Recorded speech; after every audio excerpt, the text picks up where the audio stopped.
Kryeministri Edi Rama prezantoi kandidatët e Partisë Socialiste për Vlorën.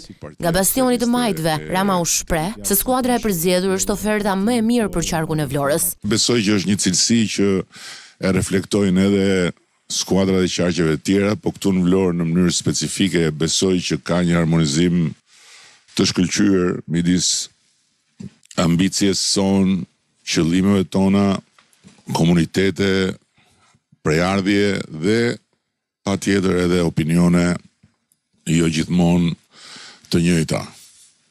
I japim qarkut Vlorës një ofertë që nuk ja kemi dhënë më parë me këtë lloj larmie. Kryetari i Partisë Socialiste përsëriti objektivin për anëtarësimin e Shqipërisë në Bashkimin Evropian brenda vitit 2030. Ne jemi një hapësirë ku ka vend për gjithë. Ne ndajmë qëllimin e madh që në këtë moment në histori ta shtym deri në fund procesin e negociatave me Bashkimin Evropian, të rrisim më tej atraksionin e ofertës që ka Vlora, që ka Saranda, që ka Delvina, që ka Konispoli, që ka Finiqi, që ka Selenica, për t'i dhënë një fuqi të shtuar vazhdimisht komuniteteve, ekonomisë vendore. Rama nuk i kurseu kritikat për deputetët aktual të Vlorës, që sipas tij nuk kanë bërë sa duhet për të qenë më afër me qytetarët.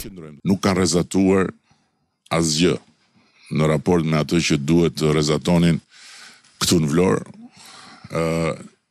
Dhe mbi të gjitha që nuk kanë krijuar dot me njerëzit dhe për njerëzit atë sinergji mes të qenit qytetar që ndajnë të njëjtën hapësirë dhe të qenit